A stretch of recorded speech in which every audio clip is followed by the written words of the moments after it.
వైసీపీలో మరో wicket down. మాజీ ఎమ్మెల్యే గ్రంథి శ్రీనివాస్ రాజీనామా. అధికారాన్ని కోల్పోయిన వైసీపీకి భారీ షాక్లు తగులుతున్నాయి. ఆ పార్టీకి మాజీ మంత్రి అవంతి శ్రీనివాస్ ఈ రోజు రాజీనామా చేసిన సంగతి తెలిసిందే.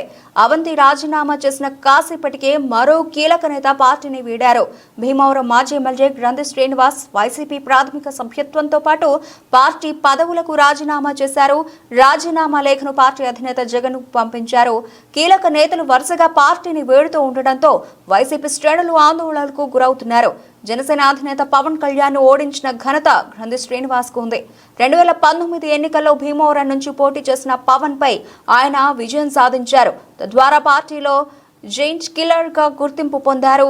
గత ఎన్నికల్లో జనసేన అభ్యర్థి పులపర్తి రామాంజనేయులు చేతిలో ఓటమి పాలయ్యారు. ఆ తర్వాత నుంచి పార్టీ కార్యక్రమాలకు దూరంగా ఉంటూ అంటీ ముట్టనట్టు వ్యవహరిస్తున్నారు.